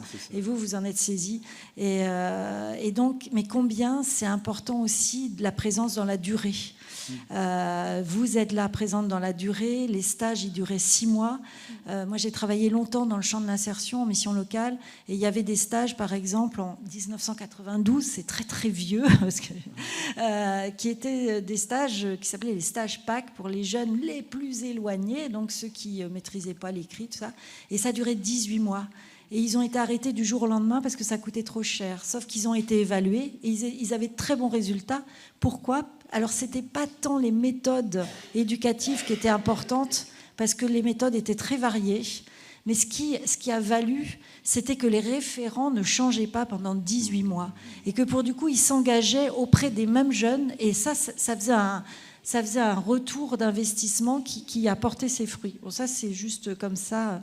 Et sinon... La formation en question que j'avais étudiée pendant ma thèse, les jeunes, ils l'appelaient du nom de l'éducateur en fait, qui la chapeautait. C'était la formation, alors je l'ai anonymisée dans le livre, formation à Pascal. C'était comme ça que tout le monde... Elle était connue comme ça dans le quartier. C'est ce que vous dites. En fait, c'est les choses... Que ça marche quand c'est incarné, quand les gens... Et là, il y a des associations ici qui sont là et qui sont là depuis tellement longtemps sur les quartiers, je pense à... Ah bah oui, donc, et qui tiennent et ça marche. Et puis les jeunes reviennent et viennent montrer leurs enfants, enfin petits-enfants. Enfin bon, voilà. Et combien c'est important qu'il y ait de l'investissement des politiques publiques dans les quartiers. Et voilà. Et puis moi, j'avais une question par rapport au parcours. C'est est-ce que vous avez... Là, c'est vraiment une question liée à la mort de votre frère, Wilfried. Est-ce que vous avez pu identifier qu'est-ce qui a bien pu faire que le meurtrier, l'autre, se soit senti lié aussi longtemps, pendant autant d'années, à la vengeance et aller jusqu'à la mort? Est-ce que vous avez pu identifier ça? Qu'est-ce qui l'a tenu pour aller jusqu'au meurtre pendant tant d'années? C'est l'ego. C'est juste une question d'ego et une question de place dans le quartier. Encore comment exister, parce que pour lui, en face de lui, il y avait la montagne qui était Wilfried, et que Wilfried, face à lui, il ne pouvait pas tenir main nue, et que le seul moyen pour lui d'exister, c'était d'effacer Wilfried, et il ne pouvait pas le faire autrement qu'avec une arme à feu. C'est vraiment... moi, l'analyse que j'ai faite, c'était ça. Voilà. On va devoir s'arrêter là. Merci à toutes et à tous de votre présence. Merci. Comme la conférence a été filmée, si vous voulez après partager le lien, si vous pensez que ça peut être intéressant, si vous voulez nous faire des retours plus détaillés, des questions, y compris des désaccords et tout ça, n'hésitez pas, on vous répondra. On est là pour ça. Donc bonne fin de journée et merci à Isabelle et à Yvon. Merci.